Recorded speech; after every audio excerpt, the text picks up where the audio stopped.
Okay, so we are now being recorded. It is our weekly session of Productive Agent, where we do webinars and live classes. By the way, next week will be, next Monday will be a class on title policies. What about, the different types of title policies? I would encourage you to go. I mean, I'm actually looking forward to that. As much as I think I know, I definitely will learn something there. So I would encourage all of you to go. And then we have another CE class coming up April 20th on procuring cause, and we're going to do HUD homes. So, but procuring cause is one that I'd like to see our whole company there to learn about that. So anyway, let's get going here. Today is today's class. Let me make sure I'm on the right screen. So, is basics. Okay, we've had we've had different classes and different types of lead generation. We've been most recently doing a small paid class on Facebook advertising, and and where Facebook is is a good venue. While it is a good venue, it can be distracting, and it can be removing you from the basics, right? So, and Facebook, I think, is a great thing, but we need to, today's call, I want everybody to focus on the basics, right? Now, I don't have anything against any other lead generation source. However, are you doing the basics, right? So the basics, I always say in sports, I have a son he's 15 now. So when they were little and they played T-ball, and that was painful to watch. I was just herding cats around a baseball field. So, but the difference is, but they played the basics. You hit the ball, you threw the ball, you ran down to first base as fast as you can.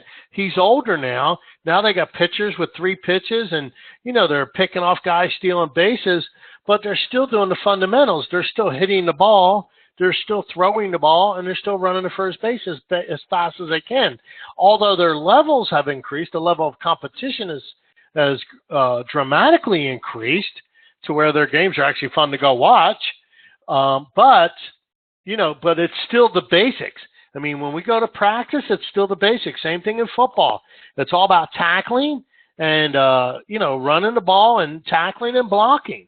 I mean, blocking and tackling is everything in football. So, with the right blocking, just about anybody can run down the field. So anyway, so it's all about the basics, I want to focus on the basics. What are the basics, right? What are the basics? Let's talk about that. So, got to get over this screen. So the basics are what? The people people that you know. So are you calling people that you know, right? That's the question. Are you calling them? Are you asking them, hey, who do you know that may be considering buying or selling a home, right? And if you're adverse to calling them, text them. Text them and say, hey, I found this great. Or you can always text and say, hey, I'm looking for a 3-bedroom home. I have a young couple having a hard time finding a home. Who do you know that's considering selling? Now, don't get so specific that they start looking for a 4-bedroom, 2-bath, 2-car garage fence lot in a certain subdivision where they go, well, I don't know anybody that fits that bill. You want to be generic enough where if they hear of somebody that's moving, they're going to say, oh, yeah, my friend blah, blah, blah is moving, right? So, and this way here, and then who here doesn't have a buyer that they can't find a home for, right? Come on, we all have those. I don't even try, and I have those. I don't even try looking for buyers, and I get them often. So, so it's easy to just ask people because until you've exhausted people I think we tend to kind of hide in some of these other, wrong one, in some of these, in some of these other lead generation activities, everything. We're all object to what I call shiny toys, right? We're all distracted.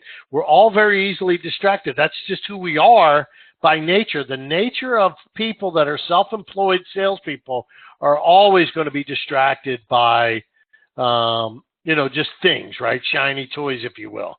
So, but we got to get back to the fundamentals, right? So we got to get back to that. And then the fundamentals are first, and then other things second, right? So Brian Buffini had the best quote in the world. We don't make time to lead generate. We make time to do an addendum. We make time to go to inspection, but we don't make time to lead generate. Lead generation is built in. It's just part of it. When you buy a computer, they have what they call, your basic, it's built into the DNA of the computer. The programs are added on later. So this is is like part of your built into your computer. But anyway, so it's all about people Those are now. Number one is past clients. If you're newer, you don't have any past clients, then you just simply need to call people in some form or fashion. But you've got to make contact with these people. I promise you, that's the low-hanging fruit. Until the low-hanging fruit is no longer laying around and it's all gone. And I don't mean you've done it once. I mean, then you got to do it again. If you've done it once 2-3 months ago, so what? You've got to do it again and again. And again. Okay, that's how this game works. You have to train their mind so that they remember you. Everybody knows, I've said this a dozen times, everybody knows 6 people a year that are moving. You need to train the people to start noticing them. They don't notice them because they're not looking for them. Right? So we talk about that. You buy a Chevy, you see Chevys. Right? So you gotta, so when you buy a Chevy, you see Chevys. So we gotta train our friends and relatives in our database, people that are sphere of influence, center of influence, whatever you want to call it. We need to train their brains to start seeing the Chevys. What are the Chevys? They are people that are moving. Those are Chevys. So we just simply need to train our database for that. So let's go to the next slide. So easily distracted by shiny objects. Who here? I'm not going to say who is distracted by. I'm going to say who isn't, because that's a smaller crowd, right? And if anybody here is not distracted by shiny objects, raise your hand. I can't see you, but raise your hand anyway, right? Just pretend I can see you.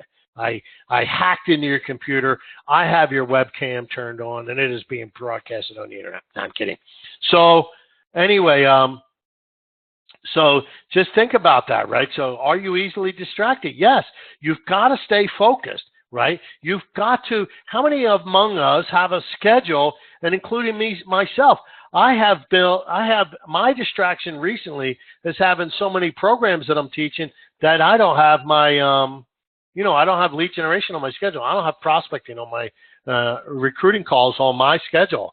And, we have a couple programs that are coming to an end, and we'll kind of revisit how we, so we don't have too many, because I think too many is not good for you either.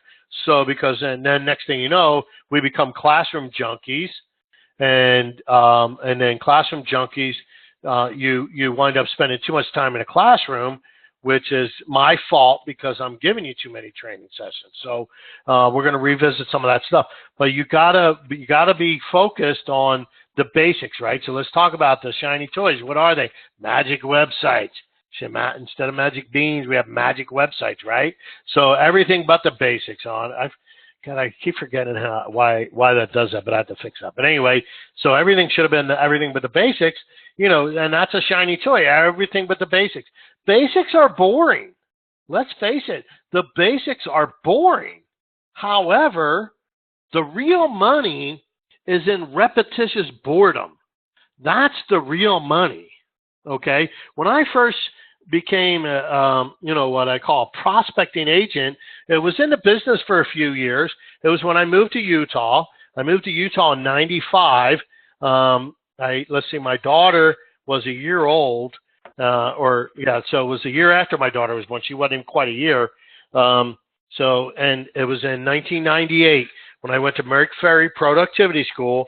And from that moment on, I became an agent that cold called. I called everybody. FSBOs expired. I didn't know that many people. I'd only been here a couple of years. And, and I lived downtown. So, I started making some friends and such. But I just didn't know that many people. So I had a very, very small SOI.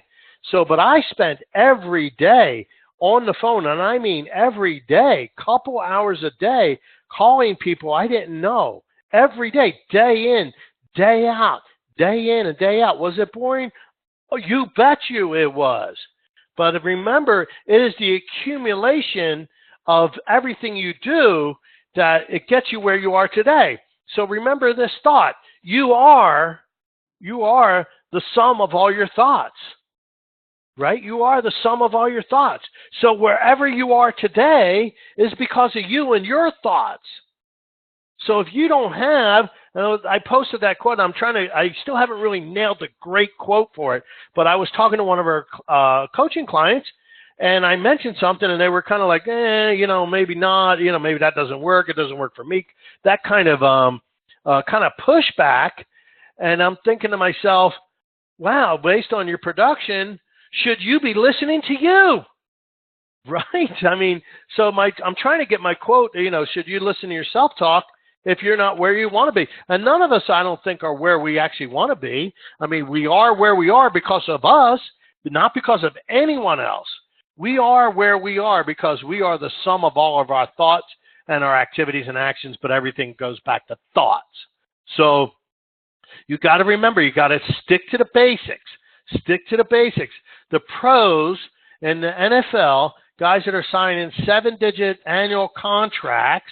There was a quarterback recently signed an $85 million 4-year contract for $85 million. Now, when that guy goes to work, I mean, it's all about practicing the fundamentals. Now, for that person, it's more about throwing a ball and studying defenses. But football, at the end of the day, is about the basics of blocking and tackling and throwing the ball. So it's all about the basics. If you haven't picked up on today's call, it's about the basics, right? And this message is for me as well as it is for you. So let's get to our next slide. Third-party leads is another distraction because third-party leads will prevent you from doing what you have to do. You've got to generate your own business. If you purchase leads from third parties, you essentially are their employee. And I have another word that I prefer to use, but because this is a recorded call on mixed company, I'm not going to use the word. However, but you belong to them if you purchase third-party leads, because you do not own a business, you own a job, right? And it's okay to own a job if it's a high-paying job. But from what I'm seeing, it's not a high-paying job. You are simply purchasing leads from a third party, if that's what you do. Not all of you are. So, and some of you have been weaning your way off of that, which I applaud immensely in generating your own leads. Because if you spent the same amount of energy and money purchasing leads, if generating your own, you will actually find your ROI is at a higher level. You'll actually make more money. And at the end of the day, you own the business, right? So if you generate leads, and you have systems that generate leads, you actually have something you could sell, because the company that's generating leads and selling them to you, they can sell the company because you are their revenue source. So those are so everything but the basics is a shiny toy, right? Magic websites, third-party leads. Now, am I saying don't do any of those? No, that's not what I'm saying. But what I am saying is do those after the basics, right? Do the basics first. Then you do everything else. Then you do everything but the basics. But you cannot forego the basics because you are doing everything else, right? So let's go to the next slide. What are the basics, right? Calling people that you know, asking them, who do you know? Now, you can call them up and simply, now who, like I said, who doesn't have a buyer amongst us that's having a hard time finding a property for them? Great. Call your SOI and say, hey, I have a buyer. And of course, you've heard on the news and everywhere that inventory is low. And it is. And I'm struggling right now trying to find a client of mine a home. And I was wondering, who do you know that's considering selling? Right? Wow. How hard is that? I mean, so and here's the cool part. You have an actual client, so you're really not prospecting them per se because you're calling to serve your client. I mean, who among us does not want to serve their clients at high levels? We all do. We all want to serve our clients at high levels, right? So if you cannot find them a home in the MLS, then you need to check the for sale by owners. We've had a couple agents close those. where they were having a hard time finding something for their client. They just went through the for sale by owners. The for sale by owner list is on our website. You can log in and get the list and just start looking and look through the list and see if something may match for your client that you're having a hard time for. That's one way of servicing them. You know, and then boom, next thing you know, you found something. The cool part about calling it for sale by owner, because you're not calling them to list your home, you're trying to find a house for your client. Now, if it doesn't work, the worst that can happen to you is you make contact with a for sale by owner. But here's the cool part about working for sale by owner is you do not have the other agent to deal with. You just have a seller. You sign a for sale by owner agreement before you present an offer, and then that way there they've agreed to pay you. If they balk and say we don't want to sign it till we see your offer, that's fine. They can look at your offer, but they cannot have a physical copy of the offer. So in other words, do not show them an offer that's signed by your client. If you give them an offer, give them an unsigned copy. But the truth is, it's it doesn't matter what the offer is without a commission, because you have to have the for sale by owner agreement paid. And it does a couple things. One is it establishes agency, and then it also establishes commission, right? So most for sale by owners will work with you in some form or fashion. They just don't want to, why pay two commission, a listing side and a buyer side. They're more than happy, most of them anyway. So anyway, so let's move on. So calling people that you know, right?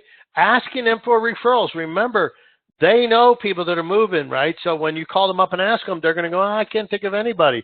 But it's after about the third time that they start thinking about it, because after you've been calling them, they've been getting postcards in the mail from you, and you're calling them. So after about the third or fourth time you call them, they will actually start to notice people that are moving. But this can't be, I've done that once, it didn't work. This is day in, day out, day in and day out. Who do you know that is considering buying or selling a home? Who do you know that's moving? And then you can get specific when you're talking to a database, right? So if you're in your empty nest phase, then most of your friends will be in their empty nest phase. So you can call them up and say, hey, you know what? Who do you know that, so let's say you go in the MLS and you want to call your empty nest friends. You can go in the MLS and find a nice, say 55 plus project, or just any kind of rambler with a main floor laundry, and just call them up and say, hey, you know what? I was looking through houses today, came across this awesome rambler with main floor living. I was wondering, who do you know that's looking for main floor living? The idea is know who you're talking to. If you're younger, you're a millennial, and you just say, hey, who do you know that maybe just got engaged recently, that maybe considering buying a home? Who do you know that maybe just had a baby and they've outgrown their one-bedroom apartment?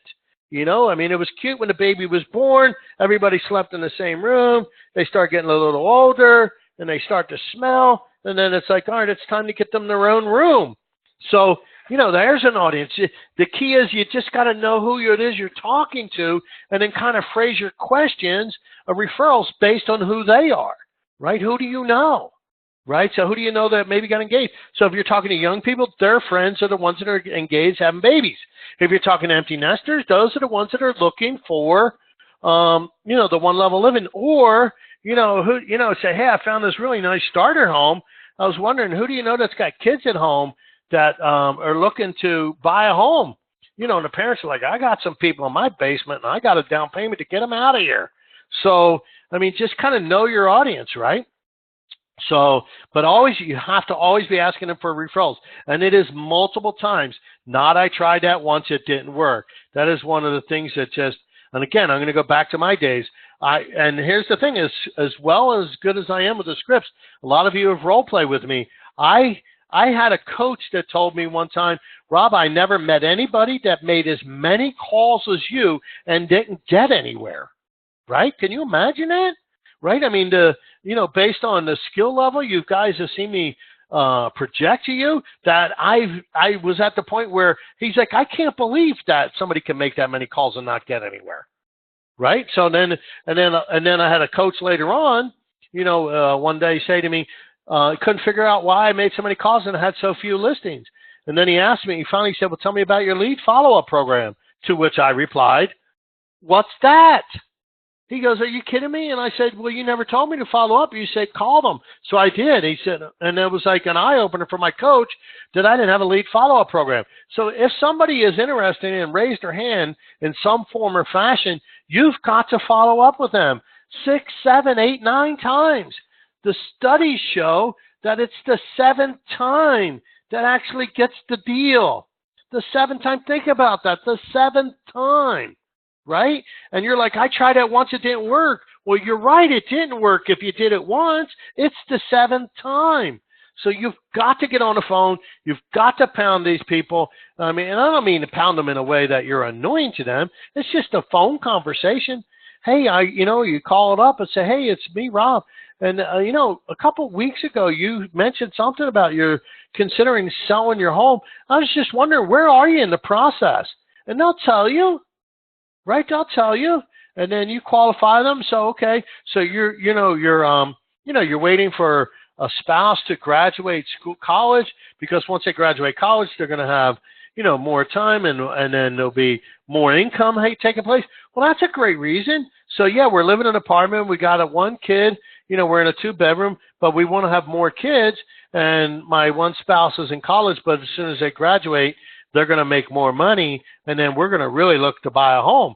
Okay, well, that's a qualified lead, right? Because they answer why, when, and where. But you need to stay on top of them, because sometimes they tell you 6 months, but they get anxious and they don't wait 6 months. Whatever somebody tells you, cut it in half, at least for the follow-up. Don't lose out. I would call them in 2 months just to see if things are now dependent on the pain points where they're at. Hey, we're living with our mom and dad. We're trying to save money. Okay, don't fall for that trap. Trying to save money. There are too many no money down programs. And people right now, if someone says they're trying to save money for a down payment, you need to say, hey, you know what? You realize that you're losing money by saving for a down payment, because the values of property are going up faster than you can save your money. So if you were to buy a house today for $250,000 and you're trying to save up 10 grand, by the time you saved up 10 grand, that house is $275,000. You would have been better off buying it with no money. And so you'd make more money. So just kind of know what it is you're saying. Listen to what people are objecting. Remember, an objection is simply an unanswered question in the mind of a prospect. So if somebody if they give you an answer that's, if they just say flat no, we're never buying a home, well then, you got to believe that to some degree. But if they throw something out there that's not, it's what I call an objection, right? Well, we're thinking about saving money for a down payment. Okay, well, let me ask you a question. If I could show you how to buy a home today, and actually to where you'd net more money than if you saved, you'd want to know about that, wouldn't you? And they go, yeah, well, then all we need to do now is set an appointment. Or when in doubt, and this is one of my favorite scripts of all time. If you're not sure what to say, then you always use this line. That's exactly why we need to get together. And I don't care what what they throw at you. I'll never list with an agent. Well, that's exactly why we need to get together. Well, we're not ready to buy a home yet. That's exactly why we need to get together. Let me show you why waiting is going to cost you more money. So anyway, so that's you've got to ask for referrals. And remember, leads, you got to follow up with leads. It's the 6th or 7th time. So we got some background noise there. Somebody, if they got some kind of speakers or something, I wish they'd mute themselves. So, if they got a TV, a phone, a radio, voicemail, whatever. So let me go ahead and mute everyone so that, let's see, mute everyone. If you want to speak, go ahead and unmute yourself. So, okay, after you call somebody up, right? If you call somebody on the phone, hey, and then here's the thing, if you call 2 or 3 people a day, and I mean 2, 3 people a day, if you cannot call 2 or 3 people a day, then please write me a 500-word essay explaining it. Okay, please, I want you to write me a 500-word essay explaining why you cannot call 2 or 3 people a day.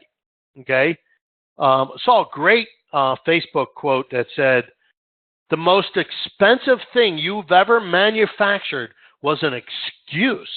God, I love that. I love that, right? Remember, you are the sum of your thoughts. And if you're not where you want to be, you need to change your thinking. So anyway, so back to you call somebody up today, you send them a handwritten thank you card, and let's say today's Monday, they get the card by Wednesday, and then there's 2 touches, boom, they're on your SOI list, boom, they're getting 3 touches with you in a month. And then you call them up maybe 2 months later. Hey, I was just curious. I mean, the last time we talked, because remember this conversation, hey, who do you know that may be considering buying or selling a home? Now, that's the generic phrase, but if you have someone that's real specific, who do you know that may be looking for empty nester, that kind of stuff. And then, and they say, well, I don't know of anybody right now. Boy, I can appreciate that. Hey, let me ask you, do you mind if I check back with you again to see if you know of somebody? And they go, no, that'd be all right. And they go, okay, great. That means call them back in 2 months, right? Call them back in 2 months. Send them another thank you card. Hey, it was great talking to you the other day, right? I mean, so, they're getting your SOI mailer. You call them up. They're getting a thank you card. So think about that. In a 3-month period of time, they would have got 3 postcards from you in the SOI mailer. They would have had 2 phone calls. That's 5 touches. And 2 handwritten cards. That's 7 times in 3 months that they would have heard from you. They will start to notice people that are moving. Remember what we're trying to achieve here. We're trying to train their brain to notice people that are moving. We notice people that are moving because that's our focus. They're not focused on it. We're trying to make them focus on it. We're trying to train their brain. Again, these are the basics. So, makes sense? Sending them handwritten cards afterwards, right? Popeyes, right? We know what Popeyes are. So, I mean, Popeyes are, you call them up and say, hey, I got an appointment in your area, and I was just wondering, are you going to be, I'm meeting with somebody over near you at 2 o'clock. I was wondering, hey, if you were going to be home at 3, I was just going to stop by and say hi, right? And then when you pop by, right, and now you pop by, and then you bring a token gift, a refrigerator magnet, anything, right? A chip clip, a bag that, you go buy refrigerator magnets with your name on it. You go buy letter openers where you slide your business card in. You buy chip clip magnets, got your name on it. Something of value. It doesn't have to be expensive. It could be $1, right? $1 item, $1.39 item, but give them a gift. What happens when you give somebody something? They owe you. It's the law of reciprocity. They owe you something. So what if you stopped by and gave them something? Now, and what if you did that a couple times, right? A couple times in a year, you give them a refrigerator magnet, you give them a letter opener, you give them a chip clip, or something to that effect. What you're doing is you're creating an unconscious social debt. They owe you. And then you need to train them to pay you back is to give you a referral. That's how you pay me back. Because they have a debt. They have a need to pay you back. Okay, these are the basics. Call people ask them for referrals, right? Who do you know? But then and then you can get real specific. Who do you know that may be looking to buy an empty nest type of home, right? A 1-level home. Who do you know that has so you can say, hey, look, I have a family that's kind of outgrown their house, and we're looking for something nice 2-story or something like that. Who do you know that's got a 2-story that maybe their kids are grown, right? I mean, that's for you empty nesters. That's a great question for you empty nesters, right? So, and then you younger folks that are working with a couple that may be looking to buy a bigger home, right? They have a small home that they own and they want to buy a bigger one. Say, hey, who do you know? Who do you know out of all your friends? Has any of their parents, are empty nest now? They got a big 2-story home. They may be considering selling, right? Ask them, right? If you get specific, then what happens is they start to notice that, by you're planting the seed in their brain, they're going to start seeing empty nesters and stuff like that. Whatever it is you're asking, they're going to start seeing it. Does that make sense? So you want to pop buys and bring gifts, right? So that's it. I know it's abrupt ending. It's like a loud rock record that just like stops, So But I'm going to go ahead and unmute everybody, and let's bring thoughts, questions, answers, concerns, hallucinations. So you're unmuted on my end. I can see some of you are muted on your own end. So if you want to speak or ask a question, go ahead and unmute yourself, and then go ahead and. But any questions from anybody? Any thoughts?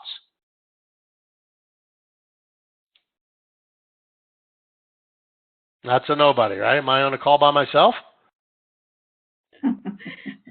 There's some great ideas there, Rob. Thank you. Okay. Who's that? Who's this? Danae. Oh, hi, Danae. So, yeah, sometimes I just, and then obviously this is one of those ones where, I wrote those couple bullet points, but I wasn't even facing my screen half of the time. I had to turn around and look at where I was next. I was just, but I am passionate about you and your success. And in order for you to succeed, you need to get to the basics, period. And if anybody disagrees with that, then please send me the essay. So I can hear somebody breathing into their microphone. So it sounded kind of heavy and rhythmic. So anyway, so. I really like your idea of that pat answer. That's exactly why we need to get together. That's a good point. You know what that answer is great for? When you can't think of anything. Well, and for me, that's often. And so you're very smooth. You just know exactly what to say, when to say. Me, I have to really think about things. So I like that answer. But, and the reason why I don't have to think is why? Scripts. What about them? You listen to them over and over. And I've said them over and over. I've internalized them. See, that's the power of scripts. See, you have scripts. They're just not always good ones. They're not always scientifically thought through. So we all have scripts. So, like I said, they're not always the good ones. So what you need to do is you need to internalize your scripts. So, because when you don't have to think, then you're in control. See, when you have to think, it's because they threw something at you and you don't know the answer. Well, as soon as that happens, they're in control. And we need to be in control. We need to be in control of the situation in order to help them, right? So, because remember, they're kind of like in a sales defense. And not that they don't like you or anything. It's natural to be in a sales defense, right? Think about this. If you drove 10 blocks on State Street, right? 10 blocks. Think about that. 10 blocks, say you went from Fort Union Boulevard, right, to, say, Southtown, or not Southtown, what's the Fashion Place Mall, right? How many signs do you think you would see? Right? It's just unbelievable. I mean, if I sent 10 of you on that track to say, I just want you to count the signs on the east side, every one of you, if you drove from Fort Union to Fashion Place Mall, and even just 215, stop when you get to 215. I'd want you to count the number of signs you saw. If I sent 10 of you, I'd get 10 different answers because there are so many signs being pushed at you. So what does that mean? There is so much information being pushed at people that we have defenses. We have defenses we've created in a survival way. We have to ignore them. We have to be able to tune out. We have to be able to defend ourselves from the amount of marketing that is pushed at us. So when you're in a sales situation, in a conversation, you need to get past their defense. And it's not they're defending themselves from you. It's just that we have I don't know if genetically is the right way, but conditioned ourselves to learn how to ignore this stuff. Because again, if you paid attention to the signs, you'd get in a wreck. So we've trained ourselves to survive by not seeing advertising. Does that make sense? So, and that's who we're talking to, people that have learned to do this at high levels. So, you know, and you've heard me say, like, I'm sitting here at my desk, right at my desk, and I have, you know, I have a check over here that's from Salt Lake City Public Utilities. I have a debit card from Key Bank. I have a phone that's got Google on it. I have a keyboard that says Logitech. I have another card from Mountain America. I have a Megaplex card. I have a stack of gift cards. I have another check from Mountain America. I mean, I just have a stack of business cards. My monitors say Acer on it. I got Aubrey and Associates on my screen. You know, Windows is posted on my. I mean, this is where I'm. This is, and my eyes are fixed on these. I'm staring at this the whole time, but I didn't notice those marketing until I stopped to give this exercise. But think about what I'm saying. That's the amount of information that's being pushed at people. You've got to get past those barriers when you're talking to people. So does that make sense? Yes. Good. Hey, somebody unmuted and spoken. I'm glad somebody's there. It makes me feel like, you know, you wonder sometimes, am I actually talking to anybody? That's why I like live classes. I can gauge the interaction. If I hit a nerve or if I said something, you know, if everybody's texting, then obviously I'm not engaging them. No, you just wait for the other person to say something and nobody says anything is the problem. Right. Well, and that's why I'm going to force people in engagement. So, and I appreciate that, Todd. It's true. Because then, you know, and don't be afraid to answer the question. It's just us guys right here, and plus I'm going to put it on the internet, so it's for the world to see. So don't feel bad. No, I'm kidding, teasing. So, but anyway, that's kind of where that's at. That's all I really have for you today, boys and girls. So any thoughts or questions right now? Anybody have any particular questions? I just have a comment, Rob. It's Mary, and I appreciated you bringing us back to that it's the basics, because I needed to hear that today. So thank you. I needed to hear it too. Thank you.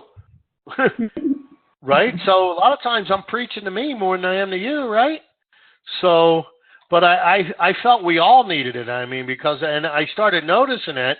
We're too hung up on all the cool stuff, and because, you know, the repetitious boredom, that's the money.